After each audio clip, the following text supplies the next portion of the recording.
The Children of the Oak Walker. Part 20 by random appellation 468.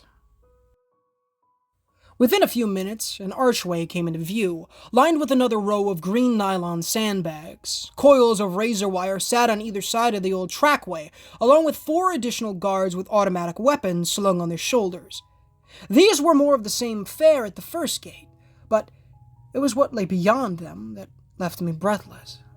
The tunnel swelled to a cement-lined cavern roughly 40 feet wide, 20 feet high, and almost 60 yards deep.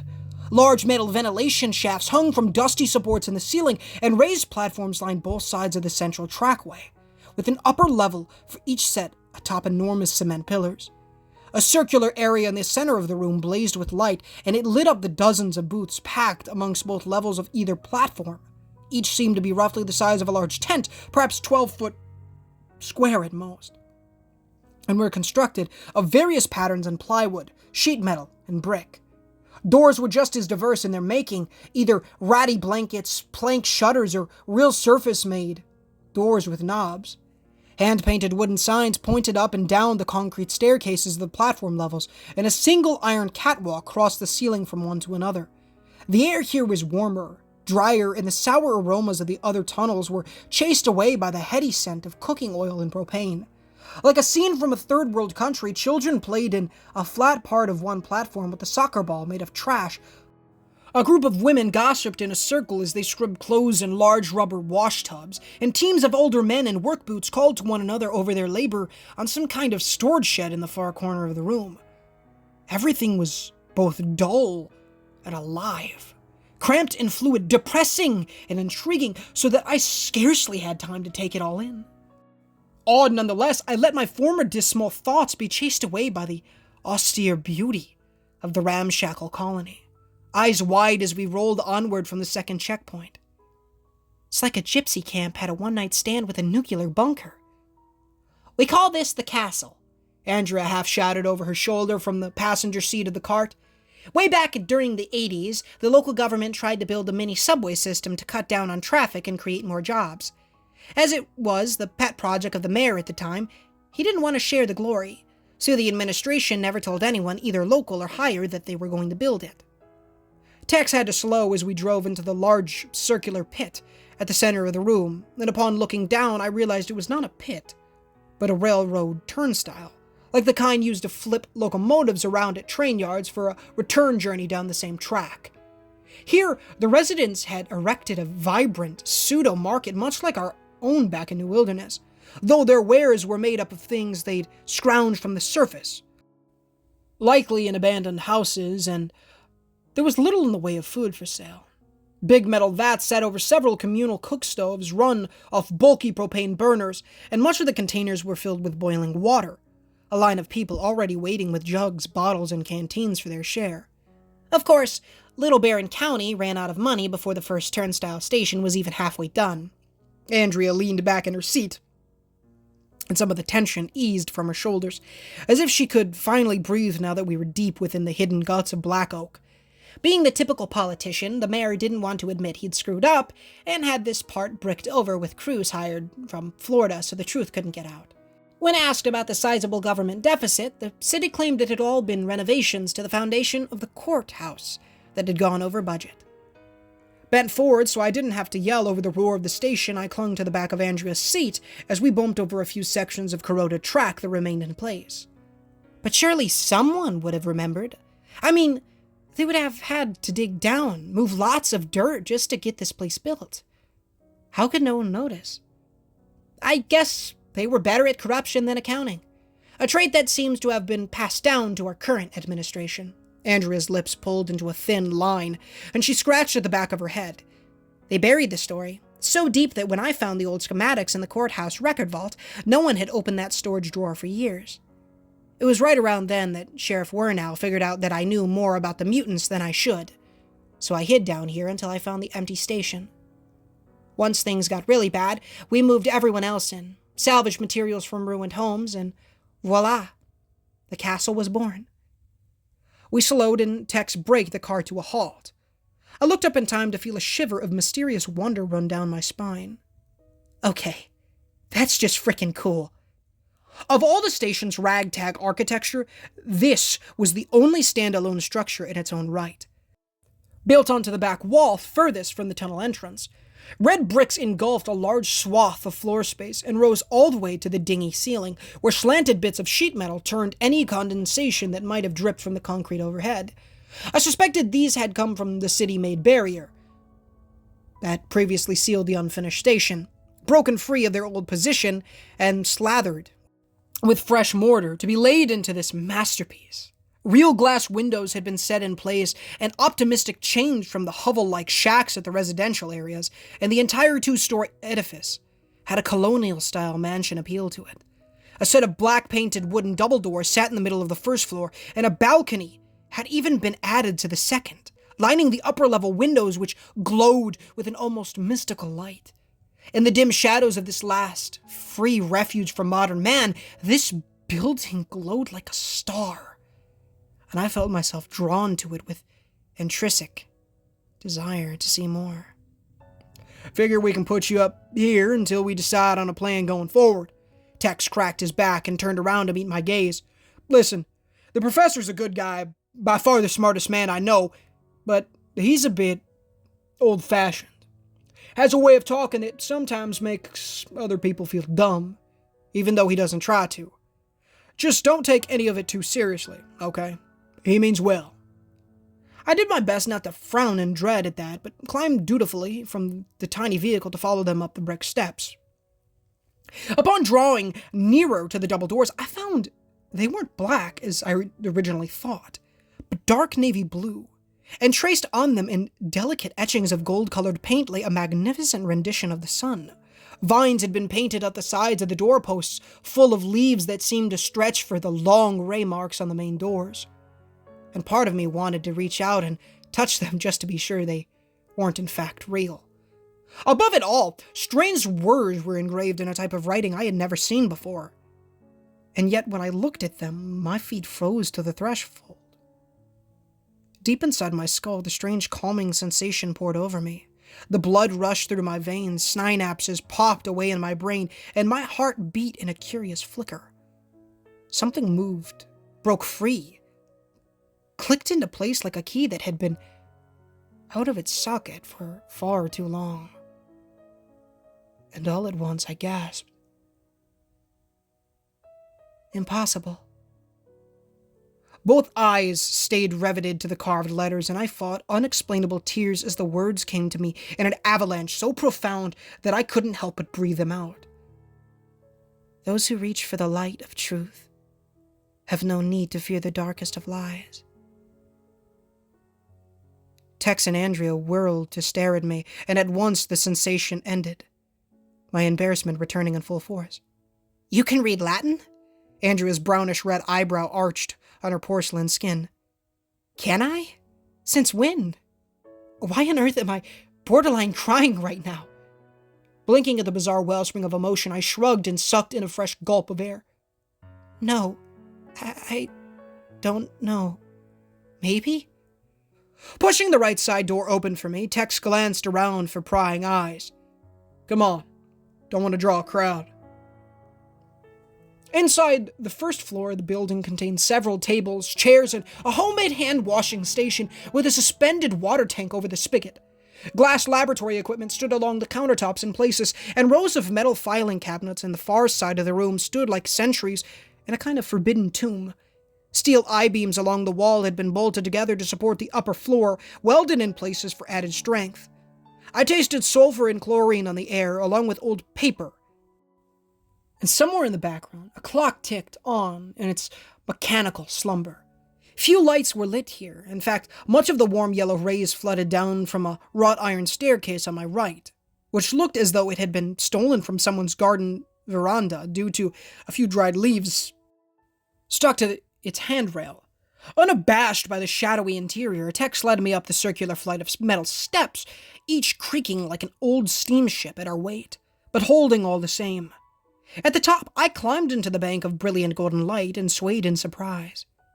Oh, Chris, I wish you could see this.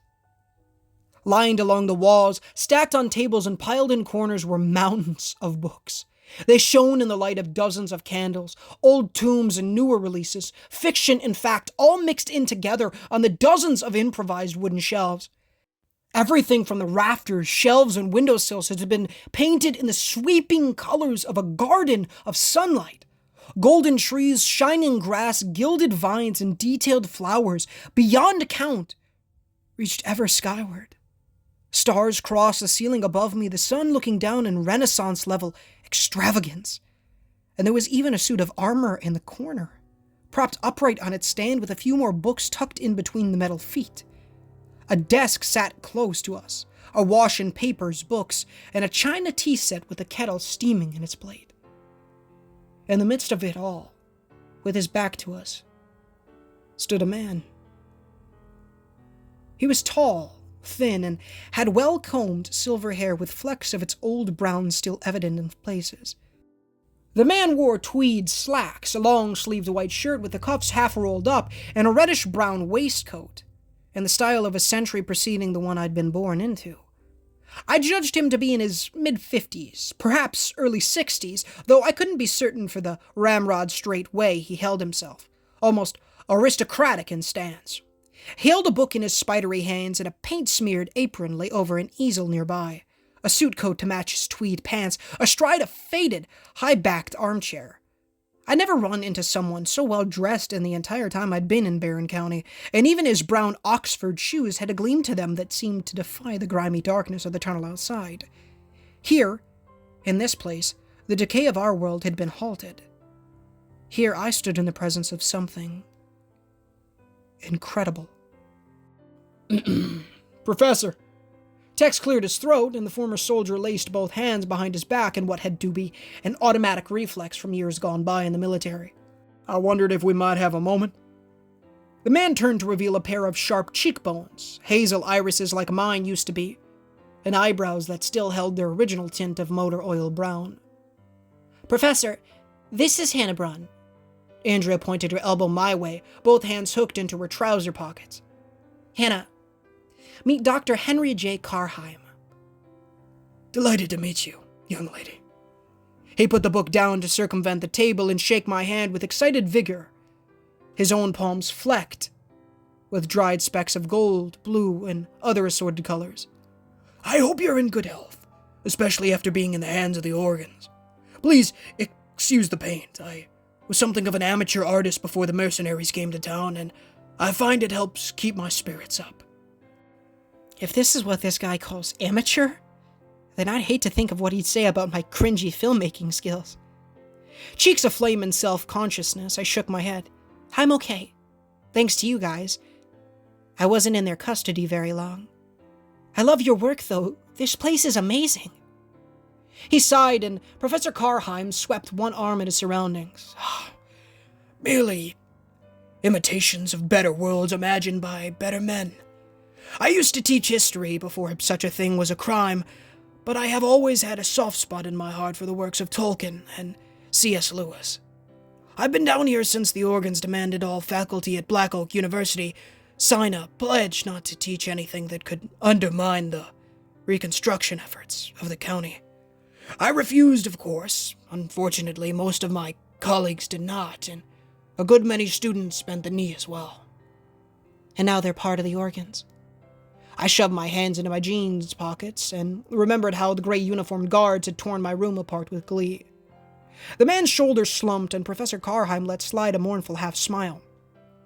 They weren't evil at the start, you know. Most of them were bright, full of energy, and optimistic about their future. I had such high hopes. But power drives men to madness. And those kids swallowed every lie the city government told them in exchange for it. Which brings us to our present conundrum. He pulled up a chair for me, and the professor, Andrea, and Tex occupied others in a small circle around his cluttered work desk. Picking up a small black notebook and a pen, Professor Carheim clicked his pen and fixed the three of us with an expectant look, as though we'd all been called into his office to discuss our grades. The organs will be busy looking for Miss Brunn here for quite a while, as well as try to cover up their latest failure with a propaganda campaign. In the meantime, I think we should try to exploit this situation in one of two ways. Either we strike at their internment camps in the Northern District to gain fresh recruits, or we could clear out more mutants in the abandoned parts of the city to gain operational space. Your thoughts? ELSAR won't be able to cover up their HQ getting blasted. Tex picked a fragment of asphalt from his uniform sleeve and rubbed at his dirty face with one hand. Which means they're going to be looking for a way to engage us decisively. We should play to our strengths and lay low for a few days or more, until the heat's off. We still have that hive to worry about. Andrea crossed her arms, lips pursed in thought. The feed mill is less than a mile from one of our major supply routes in the sewers. If we don't burn them out now, the freaks will be picking off my smugglers in a matter of days. Tex tossed the shrapnel fragment in his hand away and threw her a tired glance. We'd have to run probing attacks on the surface to draw attention away from the north. If the drones catch the heat from our flamethrowers on their thermals, we're screwed. I'm all for pushing while we have some momentum, but my fighters need a rest, and some have been going non-stop for the past 48 hours. I could have some of my librarians lend a hand in scrambling the drone flight patterns. Professor Carheim tapped his pen on his chin, but it would take time away from our weapons development initiative. We'll need that Greek fire to burn the hives out, especially with the dampness in the tunnels. From where I sat, I couldn't help but smile to myself in a homesick wistfulness. Despite our defenses and numbers and terrain, it seemed the resistance of Black Oak and the citizens of New Wilderness weren't that far apart in terms of our survival mechanisms. Fighters, smugglers, and librarians. Not too far off from rangers, workers, and researchers. Great minds think alike. That, or we're all grasping at the same doomed straws. Andrea rested both hands on her knee, legs crossed in a patient, if exhausted, stance. I guess one day can't hurt, but honestly, it wouldn't surprise me if those things are stalking our outer checkpoint right now. Besides, if we can clear more space, we can move more refugees underground. And we're going to have to anyway, with the winter coming on. Once the snows come, you can bet the organs will use the gas ration to smoke out any non-conformists left up there. All the more reason to rest, rearm, and hit them while they're on the back foot. Shucking his uniform jacket, Tex untucked the left gray t-shirt underneath and fished a well-wrinkled pack of nicotine gum from his pants pockets. If we could free some of their political prisoners from the war camp at the construction site, we'd have at least 1,000 able-bodied people ready to fight. We could push ELSAR out of the Northern District and cut them off from the airport. Without their air support, we would almost be on even terms. Almost. Professor Carheim scratched notes into his paper with swift, practiced ease. The Kichins and Grozny were almost on equal terms with the Russians, and they still lost. But I have to agree that at least one day to recuperate wouldn't hurt. Besides, it would give us time to evaluate Miss Brunn, as her condition is perhaps the most important research we might conduct. At that, they all turned to me, as if expecting a deep, insightful addition to their plight. I really hate being put on the spot. Knowing that I had to stick to my primary mission if I wanted to save anyone in Barron County, I swallowed a nervous lump in my throat. I can't stay. Tex opened his mouth to speak, likely in protest, but Professor Carheim held up a hand to cut him off. I'm sure she has her reasons. She isn't our trophy, after all. Let the girl talk. I have to go back to New Wilderness. I focused on Tex the most, as I could see the disappointment in his eyes, something that bothered me after all he'd done in my defense today. Our leader is planning an offensive to drive ELSAR out of the city, but he has no idea you guys are holding out in here. If I could get back, I could warn Sean that there are friendly units inside the wall. And maybe together we could... Sean? Andrea's eyes lit up, a slight glow coming to her cheeks. As in, Sean Hammond? She almost jumped out of her chair. Taken aback by her sudden recognition, I nodded. He's our commander. There's close to 500 of us living in a fort we built in the old wildlife reserve. Further south is Ark River, another colony near Maple Lake. Her pink lips flashed with happiness before Andrea seemed to realize the two men were watching her, and she smothered it with a fake cough of embarrassment. That's good. For you, I mean. Continue.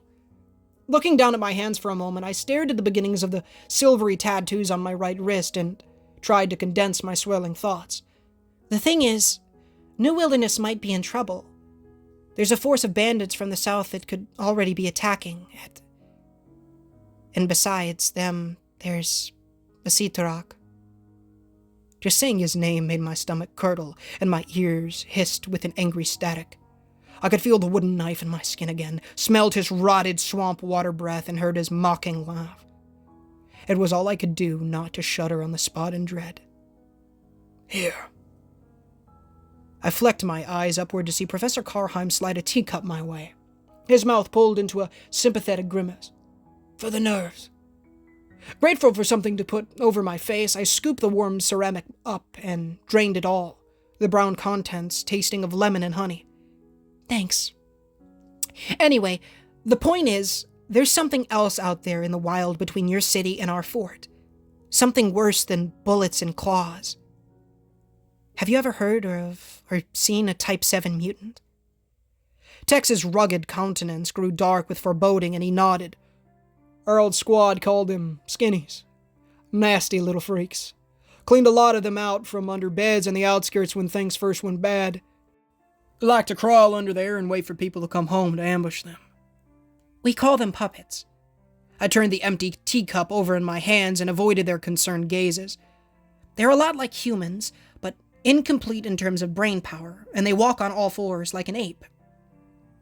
Somehow, this hooded person, Vasitarak, found a way to control them, and he's got a small army on his side. So, an army of monkey people?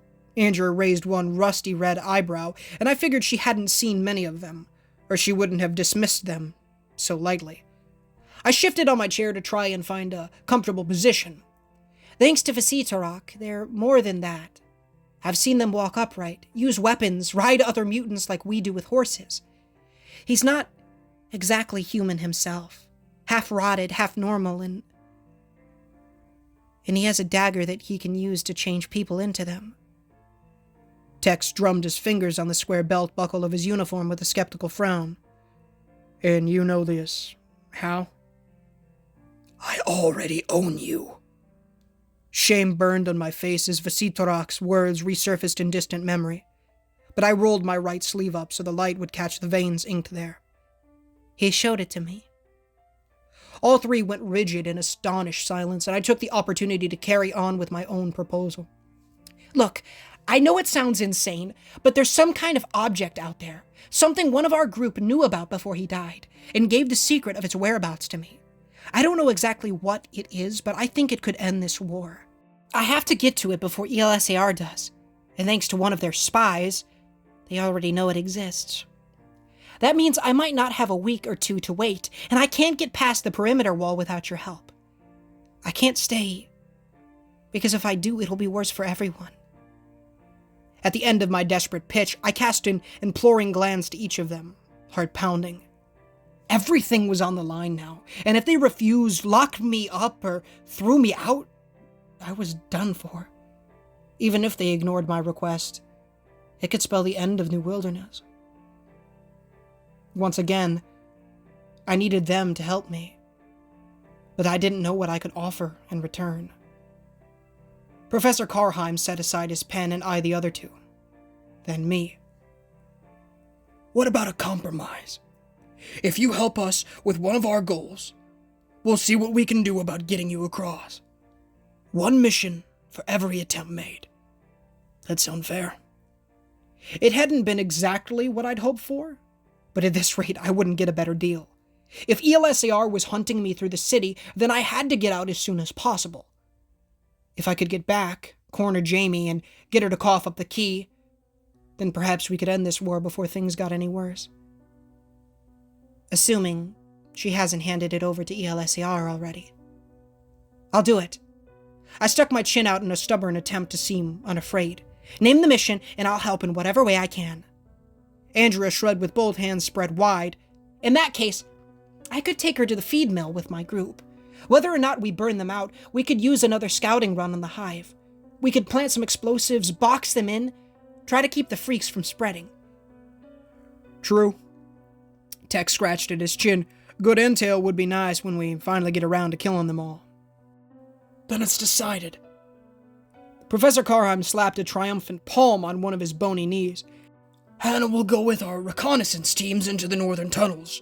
The other scouts will head for the wall to find an exit point. If all goes well, you'll be able to leave in 3 or 4 days. I did my best to smile, though my heart skipped a terrified beat. All it would take was one wrong step, one lucky bullet, one sneaky mutant, and even the best laid plans would fail. My entire life hinged on this arrangement, and more importantly, it all balanced on a single word. If.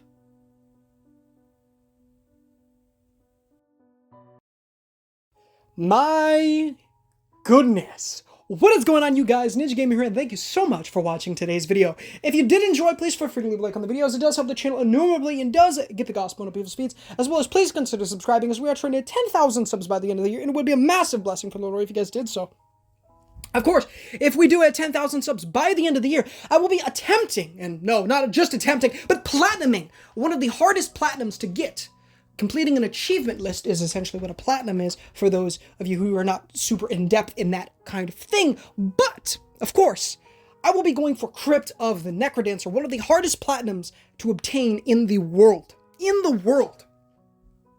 So, let's get to 10,000 and we can go at it. Of course, the amazing Random Appellation 468, as well as, the author of tonight's story and the entirety of the Barron County Anthology. A link to his Reddit page, as well as the original story link, will be found in the description, as well as let me know what you thought of the story in the comments down below. Of course, we will be, talking about it. I'm so burpy today. I don't know why. I mean, I've been sipping on a Monster for the better half of it. Well, it's done now, but, you know. Anyways, neither here nor there. Let me know what you thought of the story. We'll, of course, be talking about it, and I'm going to give a little bit of some speculation, if you will, about some things that I will talk about here in just a little bit. But, of course, please go check those out, as well as the amazing Mew, whose music I use in all of these videos. A link to his YouTube channel, as well as all of the music will be found in the description, as well as, of course, in the description, if you would like to, if you would like to use his music for your videos, of course, make sure that the specific song that you would like to use says it is free to use as long as credit is given. If it doesn't say that, it should specifically say not free to use as long as credit is given. Of course, trying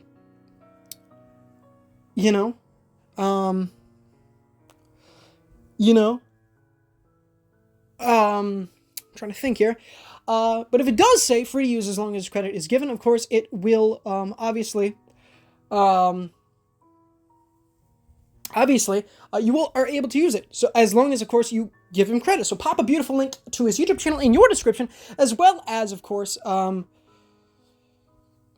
it will, as possibly as well as the music, link as well. I more do that so that if you guys would like to listen to his music in your free time, you're easily able to find it, and you won't, you'll easily be able to find it, and you won't have to scrounge the internet to try to find it. So yeah. My brothers have a YouTube channel, Smack Plush Videos, where they upload plush videos, and they're uploading daily in 2024. Of course, if you'd like, if you want to see me in something other than horror stories and video games, please go check those out, as I do make quite a few cameos over there. I highly recommend the 2021 videos, as well as the brand new South Park series, where I play,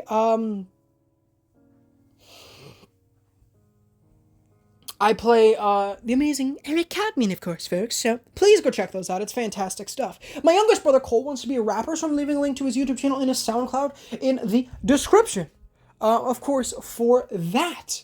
The Cole is his name, so please go check it out. It's amazing stuff. Truly amazing stuff. So please go check that stuff out, of course, folks.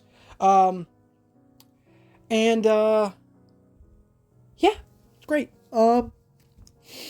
The Barron County Anthology by Random Appellation 468, as well as a former stalker texted me this morning. She's Been Dead for a Year by Tara 1000. Both beautiful, amazing playlists will be found in the description, of course. And yeah, Some of my favorite stories I've ever done here on the channel. Oh, no, wait, is this the... I'm sorry, I'm getting distracted. But South Park Snow Day. Yeah. I really want to play it. It's really cheap, too. It's only like $30. Really cheap for a brand new release. It looks great. It looks great, too. I just seen the ad on TV. South Park's on, so that's why I'm getting distracted. It's the freaking lice one. Freaking great episode. But yeah, anyways, neither here nor there.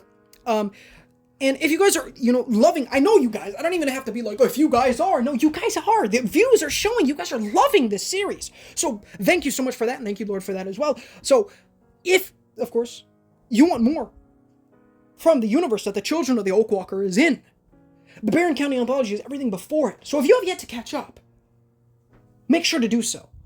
Because it'll help you understand better things from a lot of these characters. You know what I'm saying? Because a lot of these characters, it's not their first time showing up, right? Today, Sean Hammond was mentioned. He has a full-on story of himself. Beware the Lights That Walk, I believe, is the story that he is in. And obviously, he's in The Road to New Wilderness, of course, as well. I'm sure he's also in The Children of the Oak Walker. You guys obviously know, I'm sure. It's been a while since I've read any parts from before I started doing this pretty much every day now. So, yeah, but I'm sure he was in it at the beginning. But he's a major character, definitely. And I'm sure we'll see a beautiful relationship bloom, hopefully. I don't know, that's the hope. I'm not sure if it's going to happen, but between her, between Sean and Andrea, because both of them are linked in a very awesome way, which... you should read Beware the Lights That Walk for more of that, as well as, if you haven't already, burned your mailbox to get more info on Andrea, of course. So, yeah. But anyways, that's great stuff. If you guys would like to read ahead, of course, go to Random Appellation 468's Reddit page, link in the description, of course, and you can read ahead. But, of course, I will be doing these parts until we're done here, so, it's not like I'm taking a 2-month hiatus, like I did back in the day. We are continuing, and we're going to be pretty on our game here. Obviously, I've been doing a couple other shorter stories here over the last couple of days, and that's just because of me being busy with certain things and my sleep schedule being shang and all that great stuff. So that is why I'm doing a lot of the stuff later in the day, obviously, is because my sleep schedule is, not on par with the rest of the world. So there's that, but yeah, so obviously there's that stuff. But that's great, of course. So yeah, let's talk about the story. Did I say to join the Discord? Join the Discord. Build an awesome community.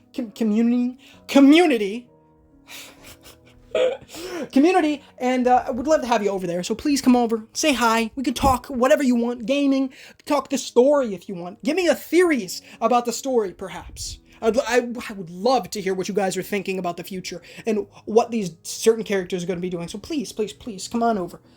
Let's talk. Or just in the comments if you'd like to, but still come over to the Discord. It's a great place. Come on, what you doing? Come on over.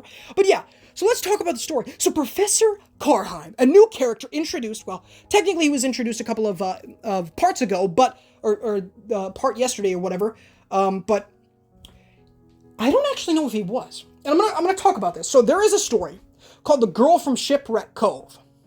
And it's about a professor. I don't actually know, well, I guess we could see, right?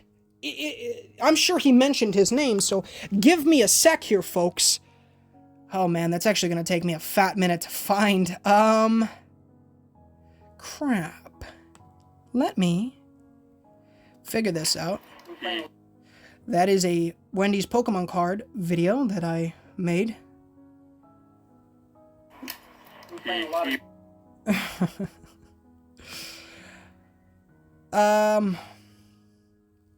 Let me find it. I'll cut to it. My bad. I'll be back.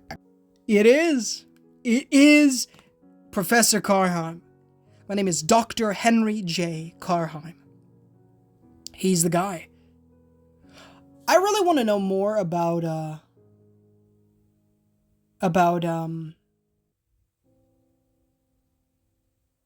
stuff I want to know more about that guy. Not just Carheim, but the guy that mentioned in the story, about the girl from Shipwreck Cove, which it's a really interesting one, and I think you guys, a lot of you should really go check that one out. It appears only about 24 people seen it, or according to the views, 24 views. So, please, link in the description. But yeah, very cool to see him coming in. So I don't even know who we haven't seen from the Barron County Anthology, like what characters have yet to come into light. And honestly, I would put a pretty big bet, I'm gonna be honest with you, on we've seen the majority. Mention for Towerpin, obviously, but where the only thing is the whistleblower one, I think. The oil field has been talked about. ELSAR program, I guess, no, that one, it hasn't been one, obviously. There's been something there. Don't Fly Over Barron County, Ohio, that's Chris's story, I believe. Colin Woods Massacre, that's Crow. Difference between monsters and, yeah. The only ones that we haven't really gotten a lot from, at least that I can think of, is I worked for the ELSAR program, and I got an email from a whistleblower. So we're going to have to see about those ones in the future. But that, I'm sure they will be, well, maybe they're going to be mentioned at some point, right? If they haven't already been mentioned. And I believe somebody in the ELSAR program one has been, and that is the guy that Hannah's been seeing, this guy with the 36 on his arm. That guy is somebody who, spoilers for the Barron County Anthology, God bless you, saved that character in The Thing. The story that he was in. I had to put that in there, of course, because I want you guys to make sure that, I don't want you guys to be spoiled for stuff you don't want to be spoiled for, but please go check those out. It'll enlighten you in a whole new way, and you'll be able to understand a lot more about the story, and especially going forward, because obviously there's going to be stuff that you're probably going to want to understand. If you haven't read any of the other, things, any of the other stories, or listened to them, I should say, obviously you will have no idea why Andrea is so infatuated with Sean. Spoilers, in case, but yeah, nah, I won't spoil it. Go watch them. But Where the Lights That Walk, and the beautiful one that is, If You Haven't Already Burned Your Mailbox. Go check those out. Those are great ones. Honestly, I might rewatch them myself, because I've listened to a couple of my stories. I usually skip the outro, which, heck, maybe some of you do, which if you do, I don't frickin' blame you, honestly. Most of the time, seeing as I often talk, especially nowadays, over like 10 minutes, over which, maybe it intrigues you guys sometimes. Maybe some of you guys are like that and you want to know what's going on for the channel in the future, which, God bless you. Thank you. I appreciate that, but, that's just kind of the thing. So, yeah. Oh, but I love you guys. I'm gonna let you go. I gotta get these videos out, you know what I'm saying? Also, still gotta read the Bible today. Had to do stuff, had to make sure these got out, gotta put God first, of course, but, life gets in the way, I suppose, right? But yeah, as long as you read it, though, once a day, it's about building that relationship, like I talked about before, and, I don't know, growing the relationship and spending time with God. That's really what it's about at the end of the day, and growing closer to Him and learning His Word, like that, so, but, of course. So I love you guys. I'm gonna let you go. Maybe stay tuned for a stream. Well, if this is pre-recorded, obviously, so you're gonna be seeing this in the later hours of the 1st of May. But I might stream tonight. As of the early hours, like 1 in the morning for May 1st, I might stream. We'll see. There's a lot of games leaving PS Plus this month, and a lot of ones that I want to do. If I do none other than this, I want to do Manette. So, yeah. But I love you guys. I just need to drop a plate on TV. Random freaking commercial. Anyways, but I love you guys. Thank you so much for watching, and stay tuned for more coming from me in the future. Of course, the 2 big videos coming out that I really want to get to editing, and I really should. Maybe I can easily do both tonight if I really wanted to. Those are going to be our Poppy Playtime Chapter 3 playthrough in a whole big old video, just compiled. I don't know how much we would put in that video. It'd probably be about 30 to an hour long, but it'll be great.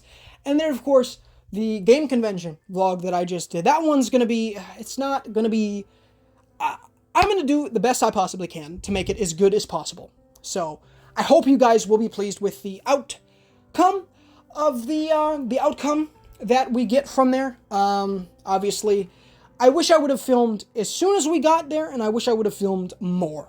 Those are my two things that I took away from that experience. But overall, it was a great time. Honestly, I should have filmed more during other periods of time when we went out to eat and stuff like that. That would have been cool. That's what I really should have done. When me and Aiden went to breakfast, and when the family went out to dinner, I could have at least filmed my meal. I'm sure my family doesn't really give a crap if they're filmed. Most of them are in videos anyways, so. But I've been talking for probably 15 minutes. I apologize. I love to talk. I'm a yapping man myself, so. But I love you guys. Thank you so much for watching, and of course, I will talk to y'all very soon. And, join the Discord, of course, if you guys want to talk more to me, or just let me know in the comments and say hi. I'd love to talk to you guys and all that great stuff. But, of course, I love you guys. Thank you so much for watching. And until next time, guys, this is Ninja Gamer, signing off.